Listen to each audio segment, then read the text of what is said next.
Point like అన్ని movies worth అట్లా strike. ఒకవేళ మూవీ థియేటర్ ప్రైస్ పెంచుతా తగ్గియాలి కూడా. లెట్స్ సే ఒక మూవీ చూసినా మనకు బెస్ట్ ఎక్స్పీరియన్స్ వస్తుంది. లెట్స్ సే మహారాజానో లేకపోతే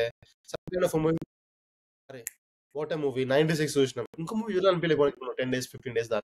అరే that was very satisfactory movie అని బయటకు వచ్చిన దానికి టికెట్ ఫుల్ ప్రైస్ అనుకున్నాను. What is the highest you can pay చేసిన దాంట్లో 500 రూపీస్ అనుకున్నాను. సో దాంట్లో నాకు వేరే పలానా మూవీ నాకు 20% అనిపించింది.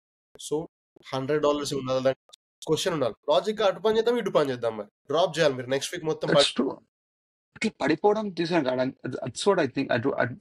అంటే ఒక థింగ్ ఉంటుందా నాకు అనిపించింది అంటే, ఒక మూవీకి I think they should put some బాగుంటుంది. అంటే ఇప్పుడు ఈ కలెక్షన్ వస్తుందని ప్రొడ్యూసర్ ఇప్పుడు ఎట్లా అంటే, ఇప్పుడు విజయ్ దేవరకొండ కానీ ఇప్పుడు పవన్ కళ్యాణ్ మూవీ కానీ ఇక్కడ రావడం వల్ల స్టోరీ పుట్టేసాయి. స్టోరీస్ అవన్నీ ఏమైతుందో సెకండ్ హిట్ ఏదో ఫ్లాప్ అయిందో, బట్ ప్రొడ్యూసర్ ముందు రావడం కారణం ఏంటంటే, ఈ రెండు అంటే సమ్ పైసలు వచ్చేస్తారు వస్తే తర్వాత రావచ్చు హిట్ అయితే అని చెప్పేసి ఒక థింగ్ తోటి నువ్వు సినిమా పోతా అనుకుంటున్నావు, పైసలు ఇచ్చి నీకు ₹100 సినిమా పోతా, ఇక్కడ 200 పెడితే ఇక్కడ పోతాయి.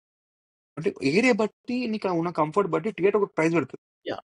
నువ్వు థియేటర్ చూస్తున్నావు, సూపర్ డీలర్ దాంట్లో చూస్తున్నావు అంటే బికాస్ అది అది థియేటర్ ప్రైస్.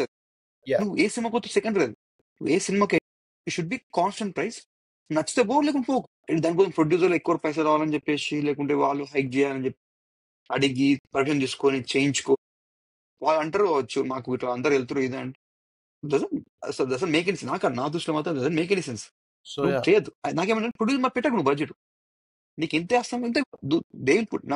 ఆ మూవీ డైరెక్టర్ మనం ప్రశాంత్ అమ్మ, ఈ వాజ్ డూయింగ్ ఫస్ట్ మూవీ